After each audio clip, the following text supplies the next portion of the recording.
Welcome to the Cannabis Equipment News Podcast.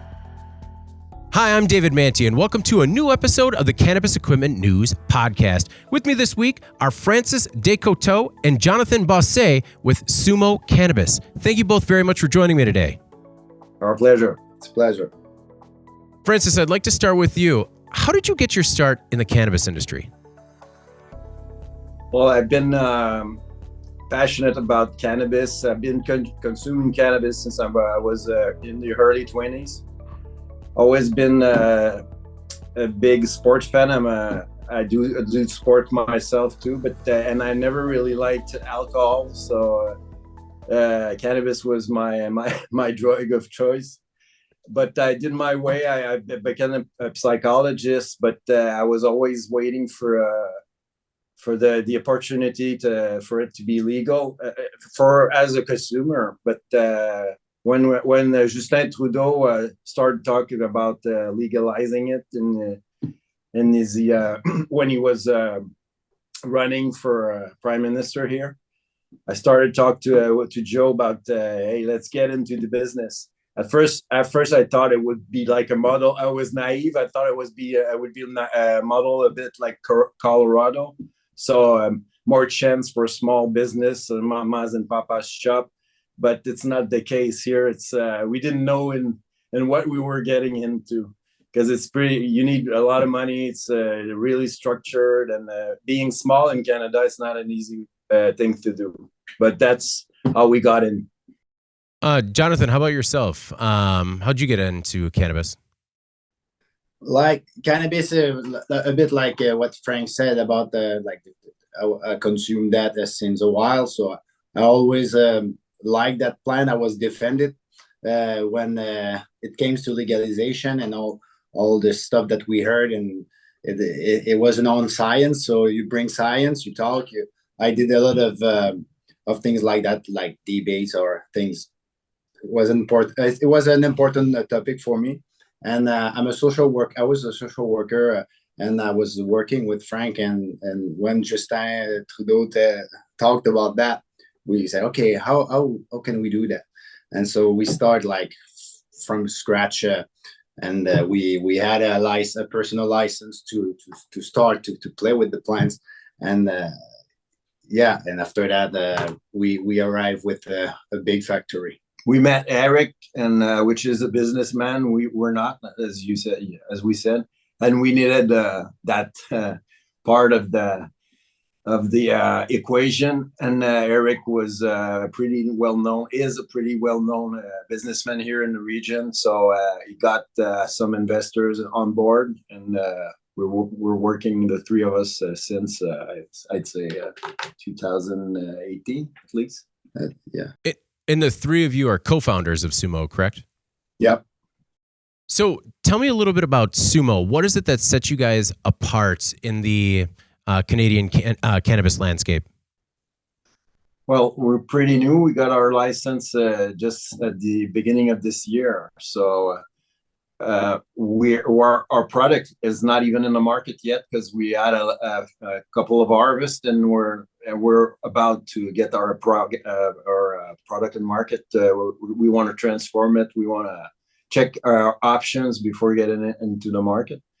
But what sets up our philosophy of enterprise, we're two guys working in human sciences. I'm a psychologist, as we said, and Jonathan is a social worker. So we like the team we built. We have a great team based on human values. So that's a first thing. And the second thing is where we are consumers ourselves in Canada. As I said, it's a lot of businessmen, because we need a lot of money, but they're not all weed enthusiasts. So we are. So we love the plant, we love the product, and we want it to reflect that when we sell it. And also we have a aeroponic technique of culture that I think is not that common in cannabis world. I have to imagine that coming home from cannabis is a little bit easier than coming home every day from psychology or social work. I'll talk for myself. I'd say not necessarily. The days goes fast. It's still a lot of challenge. It's a challenging business to be into. So it's different, but it's not necessarily easier, but it's motivating because it's our project. It's our dream. As a social worker, I was closing the door of my office and came back the day after. Great point. And that's it. Here, you can work in night if you have to. Yeah, so. It's our business. So, Yeah. If there's an alarm, it's same thing for me. When my day was done, I closed. You have to be able to do that when you work in that field, to be able to close the door and to get back to your life. But here it's our business, so we're always a bit like thinking about it. Why aeroponics? Why not?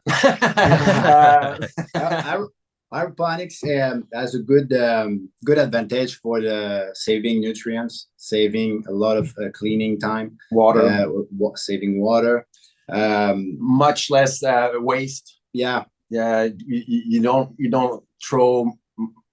We don't throw anything. We don't have any rock wool, any soil or cocoa to work with. So it's pretty clean all the time, and you don't throw out much. It's a bit faster as well. So and the turnover, you can make it faster, so you can make more grow in a year. There are some certain challenges you got to learn how to use the system, and because it is different, but for now we're pretty happy.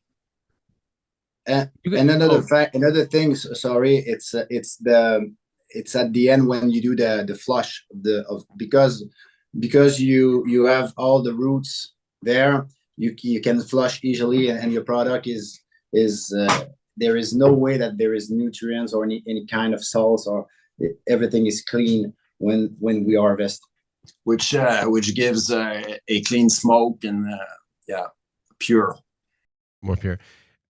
And you guys are building or have built what I believe is the only 4-story aeroponic cannabis flower facility that's currently in production. How did you guys do that? That's a bit of the contribution of Eric. He can be a bit stubborn and crazy for the first time. Yeah. We saw a system like that in Panama. There was another company. And a Congress. So we saw that, and that inspired us. And when we bought that facility here, you have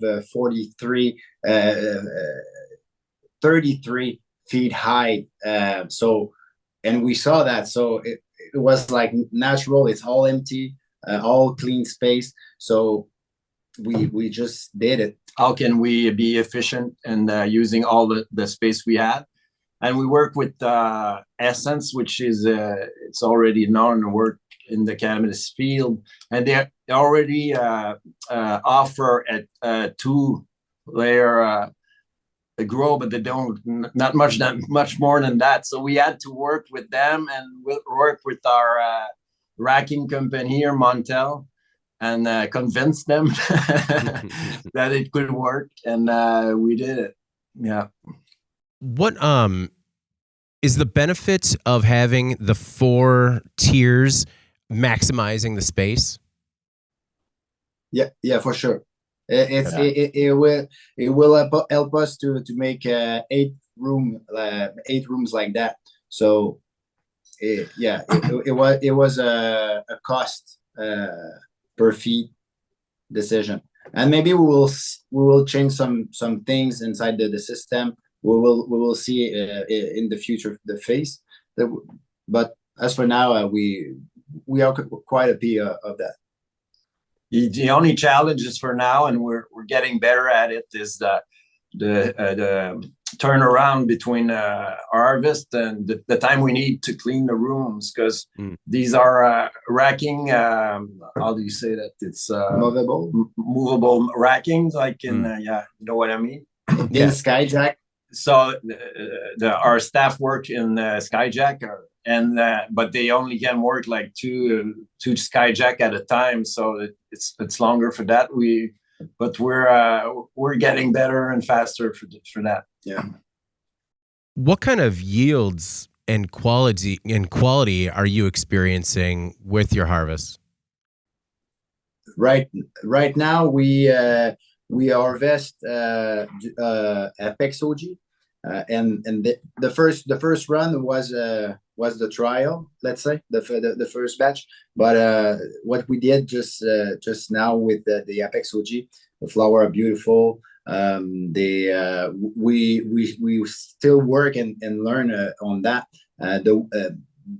The quantity, we will see now the real quantity that we can get, because we filled up all the room with those plants. We're still testing what's more efficient. Yeah. Oh, okay. Does the system make it? Oh, go ahead. Just to go with that is I think for now what we've seen, and we heard a bit about that, is the a much better quality, but maybe a little less quantity. But okay. We'll see, and it depends on each strains. But the quality is amazing. Yeah, it's yeah. What has the learning curve been like, working with aeroponics, trying to train yourselves up on it, as well as the operational system? Yeah, it's pretty challenging, but we had the chance to work, because I had a medical license in Canada, so I could have a small grow in another facility, and Essence was kind enough to provide us with a small set. So Jonathan and me had the chance to experiment with it. So we started here. And we could help the team because we already knew how it worked. But our master grower is still learning now. But we have good harvest. But I know we can do better. What type of have you run into any issues, like with maintenance, or you had mentioned cleaning a little bit? Any issues like that? Want to go?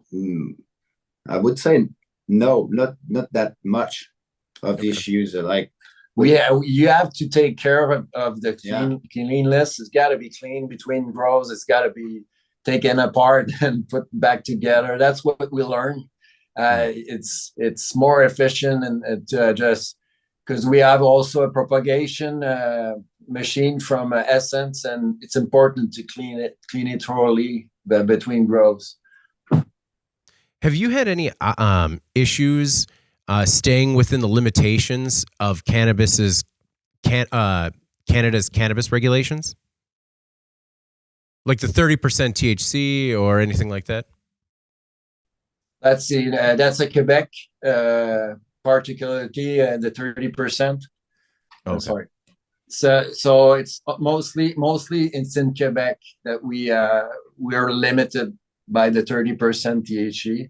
So the other markets are available if we have flowers over 30% here. And we also want to develop the market of extract concentrates.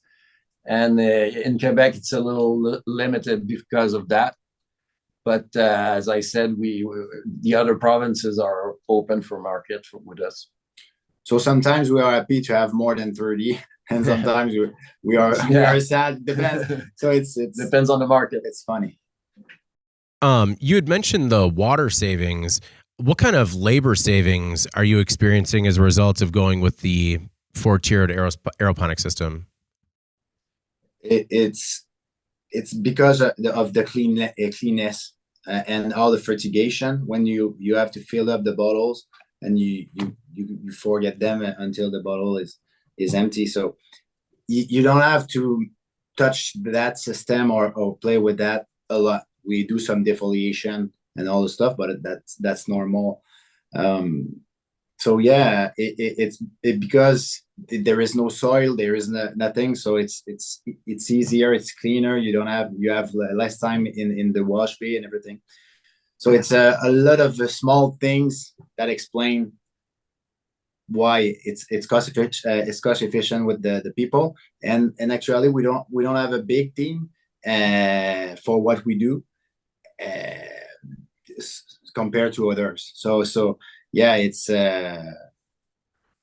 we are good with that. Yeah, it's a pretty clean environment too. So with no soil and with no cocoa coir, they tend to be less flies, less IPM to do. So regarding that, yeah. Well, and as part, and I have a limited knowledge of the system, is part of it the ability, especially as a startup, to sort of fine tune your recipe as you're growing your new strains?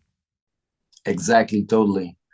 That's what's fun is we've got, the way it works is you got a row of 8 tables, and the first table as is considered a mother table because the nutrients is starting from that table.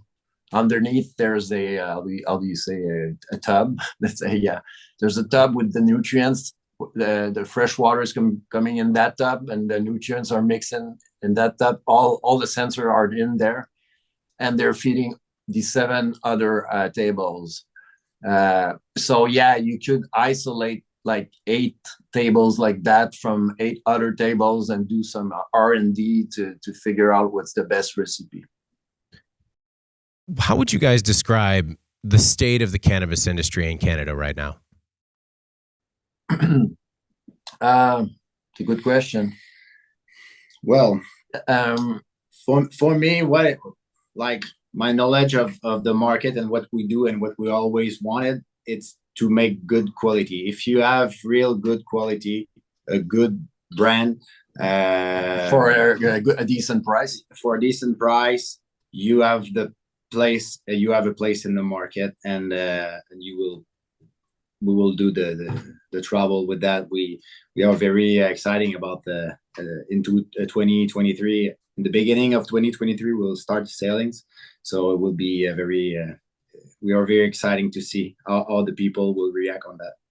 There's a lot more LPs than it used to be, of course, at the beginning. So there's more competition, but I think the market is still progressing, because we got a little problems and with what we call the gray market, where you get some non-really official sales that are being made through the web. So there's a lot of consumers that are not really on the clean market yet, and for different reasons, especially in Quebec, because as we said, it's limited to 30% THC. So if you want to have a good horizon at 60%, you'll have to buy it somewhere else, and sometimes it's not from a legal producer. So the market is still, I don't think even here in Quebec, how many places to buy SQDC? I don't know how they are now, but approximately 200. But 200 it's really small. If you compare to the SAQ, the place where you can buy your wine and alcohol, there is like so many more. It makes no sense. So that's when we will open more and more the market. Yeah, the market will be better, and selling points too. So yeah, here in Quebec, yeah, we're trailing in that. If you compare to Ontario or BC, much more places where you can buy cannabis. Is the way to set yourself apart in quality and craft? Yeah. We are almost there. Like the only thing is we have to decide: do we trim by hand or do we trim with the Mobius? That's it. Because we can like have a brand like craft, and maybe the rest on craft. We'll see how we will get there, but we have the both technology for that. What is your When you're looking for new equipment or bringing new automation or anything like that in-house, how do you guys approach your research before you bring new equipment in-house? Oh, I would say it's been a long time that we bought the equipment. I think we are good now. So it's research contact. We are in the industry, like we've been to lift at the like since a while now. That so Lift Expo, we follow that, and so we had a good idea with all the criteria that the critics of The review. So yeah, and like as for now, we are very happy about what we decide to select. A challenging thing in Canada is that you'll get your license when everything is built. So and you won't get financed from any banks Right. if you're not in operation, and if you can't show that you have sales. So it's all private money.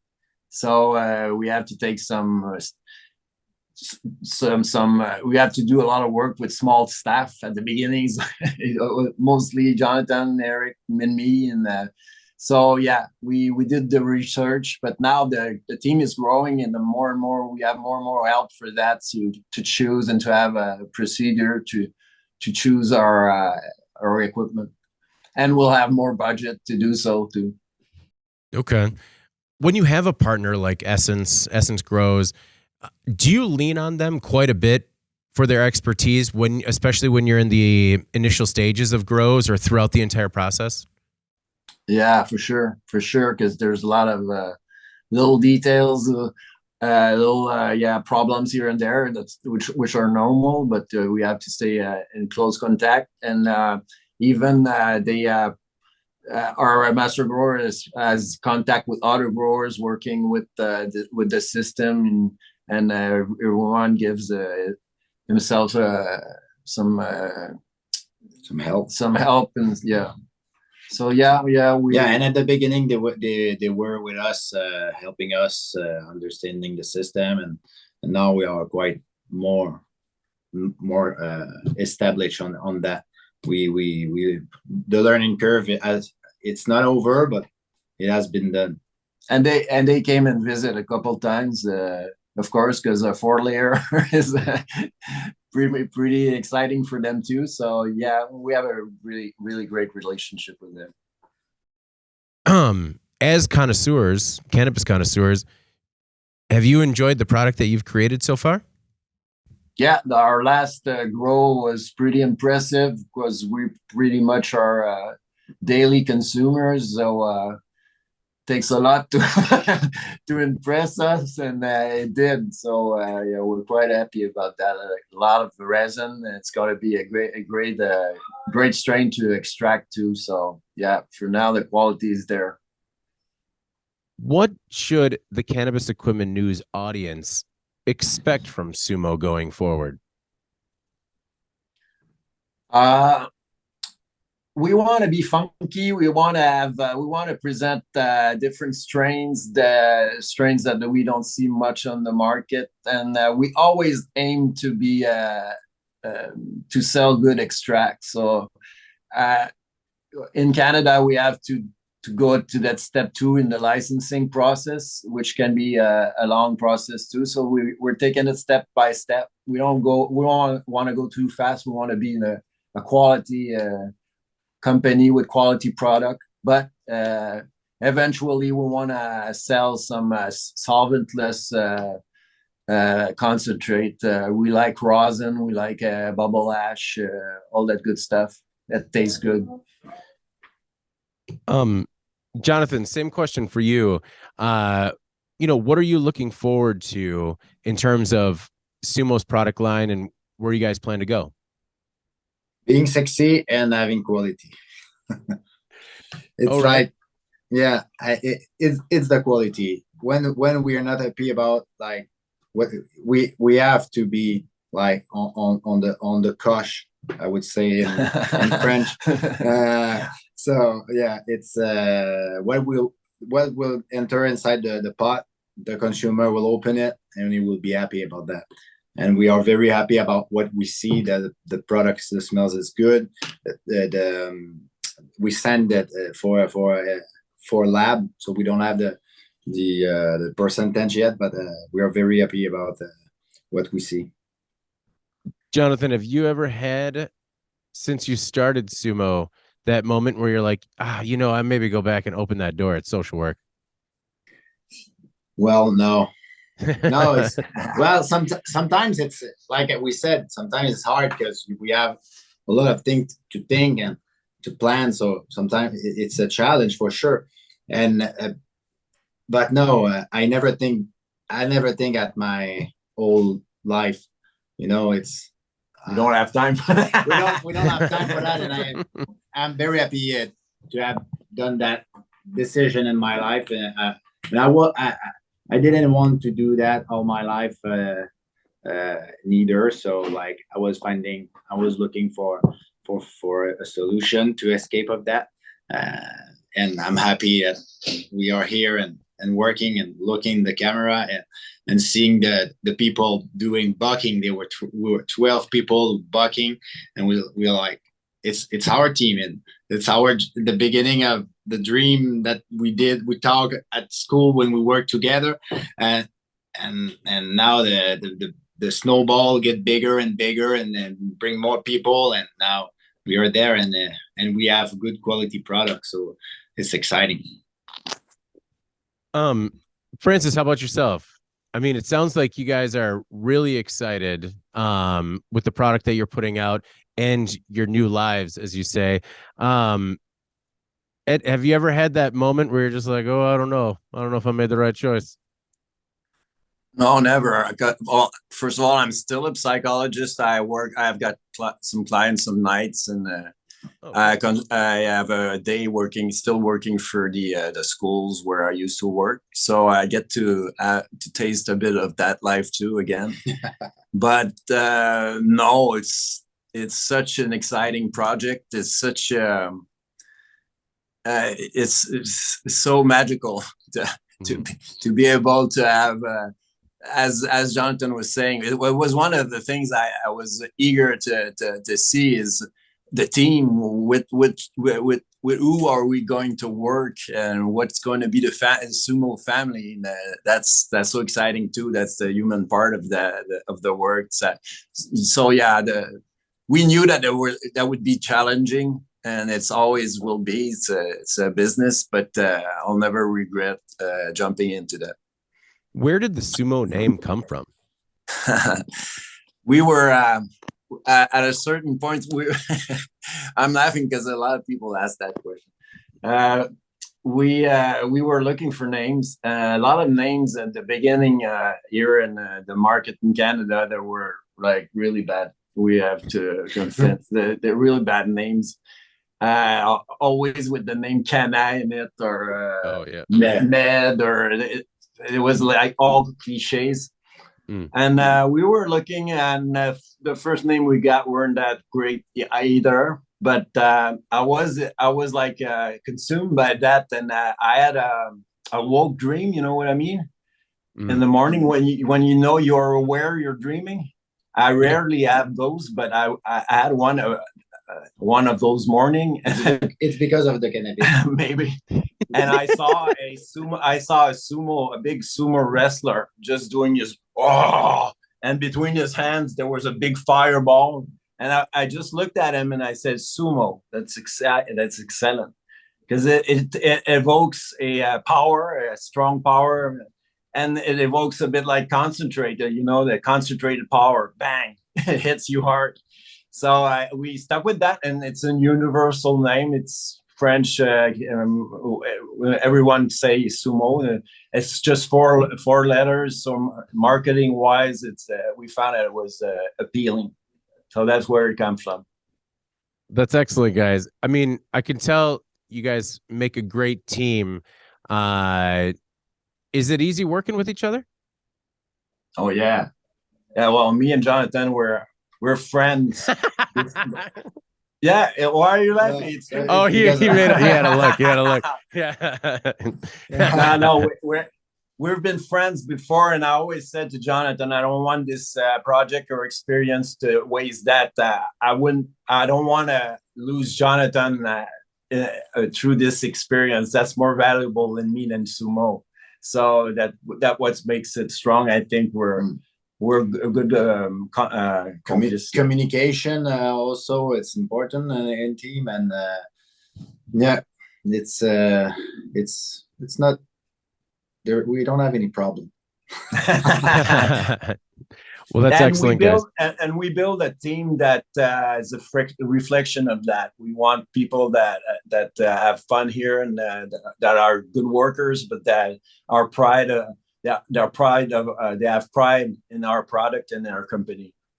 Well, I mean, that's part of it. You know, at the end of the day, you do want to produce a good product, but you also want to cultivate a good team. You know, these are the people that surround you every day. Exactly. They're the bone, the structure bone. Yeah, they are. We have a very good team, and we're proud of that also as well. Yeah. And we say to them, thank you very much to be with us every day. Well, you know, is there anything that we might have left out or anything in particular that you'd like to make sure, you know, we don't miss? We love cannabis. We love cannabis. Free cannabis everywhere. Yeah. Free cannabis everywhere. Freedom. Oh, man. Yeah. We need to free cannabis here in Wisconsin. I tell you that. Yeah. I hope you do, guys. Thank you. Well, Francis and Jonathan, thank you both very much for taking the time. I really do appreciate it. No, thank you, David. It was a pleasure. It was a pleasure. Before we get out of here, please make sure to like, share, and subscribe to the podcast. You can also help us out a lot by leaving the podcast a positive review on whatever platform you use. Finally, if you want to email the podcast, you can reach me at david@cannabisequipmentnews.com. Email the podcast in the subject line. For Francis and Jonathan, I'm David Manti. This is the Cannabis Equipment News Podcast, and we'll see you next week. Thank you for listening to the Cannabis Equipment News Podcast.